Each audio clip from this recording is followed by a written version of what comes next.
let's talk. Okay, so hi everybody. I am the oldest daughter. The eldest daughter. I'm not the oldest child. I am not the eldest child, but I am the oldest daughter and the eldest daughter. And oh my gosh, let's talk about it. So I have two younger siblings, and I have a niece, and I actually have two nieces, and I have a nephew. But I have my two younger siblings, as well as I have my niece and I have my nephew. Sometimes. So, like, I came to terms with the fact that I was a parentified child. I often had to always help out with my siblings, and as a result of this created more of like an introverted personality for me, more of like a homebody type of situation for me, because I was always at home with them kids like they was my kids. I don't have children, and this is exactly why I don't have children right now, because I have become exhausted from consistently watching kids.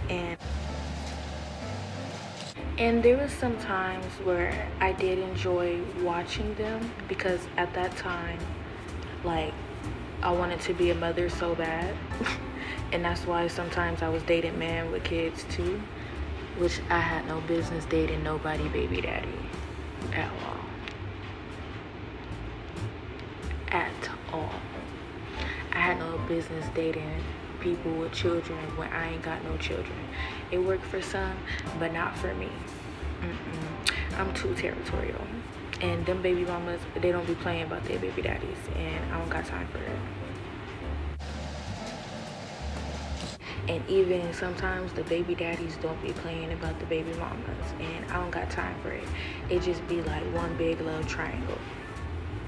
But yeah, y'all, so there was times where like I didn't mind, especially because sometimes like I was already at home and they would ask me. So I didn't mind, but oh my gosh, y'all, it was taking a toll on me watching all these kids.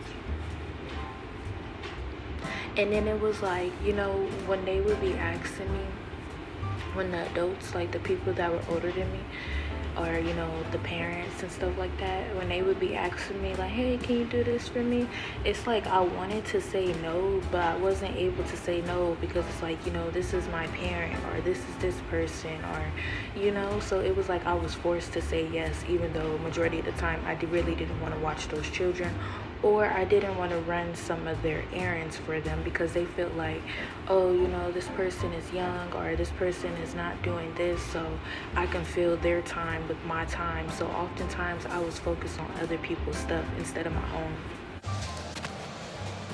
So over these past few years, I have been rebuilding myself, because at a certain point of me consistently helping these people out, I start saying no, and I start setting healthy boundaries, and I start standing up for myself, and I start having a voice, and I start speaking up, and I start taking up space, and they didn't like that at all. When I start saying no, like, no, I can't run your errands for you, or no, I don't want to watch your children for you, it became a big problem, and like, it just became really chaotic, and they were getting upset with me. Some people were getting upset with me because I was saying no.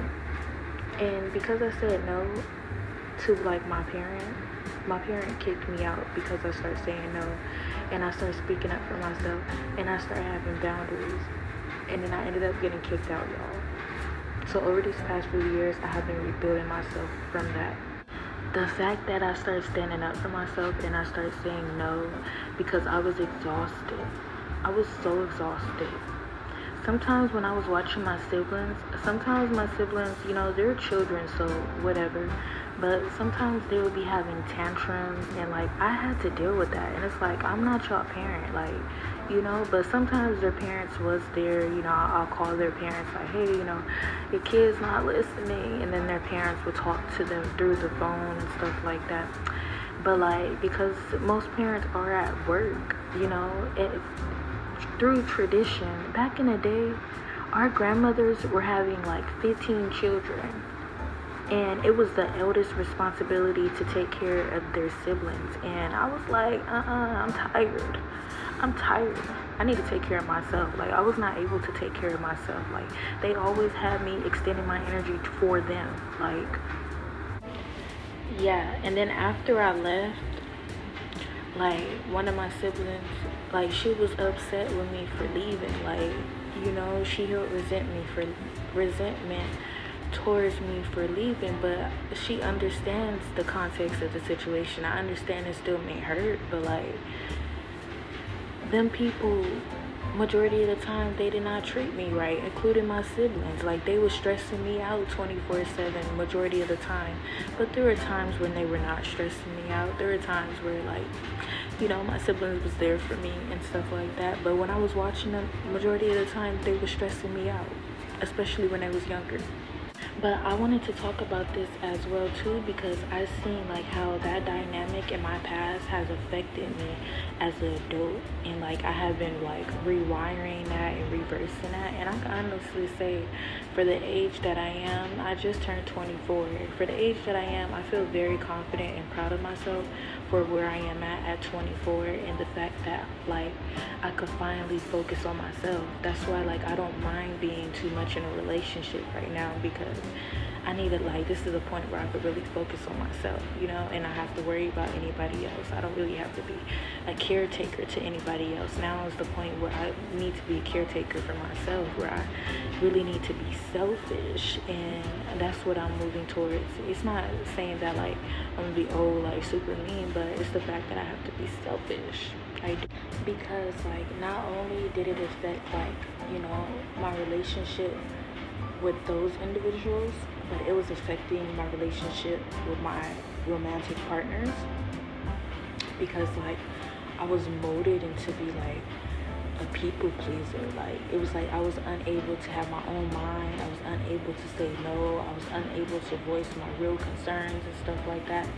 So like that was dangerous, going out into society like that. That was super dangerous, because like I was people pleasing my way through certain stuff. And like I finally started taking my power back, and I finally started standing up for myself, because don't nobody care. Like, you have to speak up for yourself.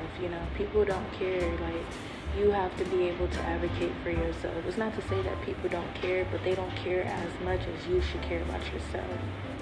But like I would be like, even when I got kicked out and I was in some programs and stuff like that, it was like that's the still same dynamic. Like, there was grown adults, like, staff members asking me for rides, because I had my car at that time.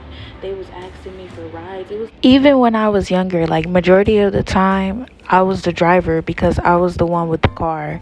Sometimes my friends would like, be the driver, or, sometimes they helped out, or I was the passenger. But majority of the time I was the driver. Like, majority of the time I was like, the responsible one. Like, I had to be the responsible one. And sometimes it was annoying. Like, it's like me being the eldest daughter, I never had a moment. It's rare, but I never really have a moment where I could really focus on myself without somebody wanting me to do something for them. And sometimes it's frustrating, because it's like, I had to do a lot on my own. I had to be super independent. Even as a child, I had to do certain things on my own. I had to operate as an adult. I had to problem solve and be in certain mindsets, be in survival mode, and yet I still problem solve. So sometimes I get frustrated when people expect me to problem solve their own problems when I have to do it for myself. And it's like, it's like, I don't know if this is also the fact that I'm a black woman, but it's like people think I'm like superwoman or something like that. Like, they expect me not to like they don't humanize me or something. I don't know, but like even like I could be on my last leg and people would still be expecting something out of me. I could be like down to zero and people still be having their hand out. They still taking from my plate, and I find it to be ridiculous. It was like everybody just wanted to take from me. Like, even when I didn't even have anything, they still wanted to take from me. After that certain situation, when I got kicked out, I went to a whole different state because I got an opportunity out there. So I went to a whole different state. And that person I was staying with understood the severity of the situation. But they still was trying to take from me, y'all. This person wanted me, like, I really think they just really wanted company. They just really wanted my company. But where I was at that time, I couldn't really give them company like that. You know, I still showed them love and all that. The way that I showed love to them is like, I'll be cooking for them and I'll make sure like I'll be cleaning up and cooking. Like that was the way that I was reciprocating the energy. But like majority of the time I was at work. Majority of the time I was working because I was doing like, I was an independent contractor at that time. But like that person was getting like mad with me, and like because I think that person just wanted to use me for my presence. Like they just wanted my company, they wanted assistance, they wanted help. And I was telling that individual, like, I can't really help you like that right now. Like I'm trying to help myself. Like you see me, I'm not here like all the time. Like I literally leave early in the morning and I don't return to nighttime because I'm out here hustling to make sure that I got myself, that I got my back, because this person basically ripped the rug from underneath me. And this person was still consistently trying to take from me even in that most vulnerable state. So I had to leave them as well. Like true colors were shown throughout this process, and like even like the programs that I was in, I didn't really like it sometimes because people still wanted to take from me. Like I said, like the staff member was asking me to give her rides, and like that was very triggering for me because it's like, damn, like, you know, it's consistently like I was on my lowest and they're still asking me for rides. Gosh, it's like people, not everybody, but experiences that I have had, it's like people be wanting what I have, and like sometimes it's like people don't be wanting me to have the things that I have. Like they want it for themselves, and I don't think that's right, because like just allow me to be happy and allow me to enjoy myself, because it's rare that I have even been able to do so, because it's like, I don't know, people be wanting to use my energy for themselves and not allow me to use my own energy for myself. But that's why having boundaries is important, and awareness is important in general. All of these things in general has just opened my eyes, and it changed my perspective on life, and it just granted me a lot of wisdom in general. But that was crazy. These past few years have been chaotic, but overall it has built a really stable foundation for me that's rooted in truth, and that doesn't have any false energy around it, any fake love, because unfortunately that's what I was surrounded by in my past, and I didn't even realize it. I didn't even realize it. I mean, the fact that just by me having boundaries made people show their true colors. So I'm proud that that did happen, and I'm proud that those people were exposed so that way they could be removed from my life and from my energy in general. But yeah, that was crazy, y'all. That was wild. Now, you won't catch me over there.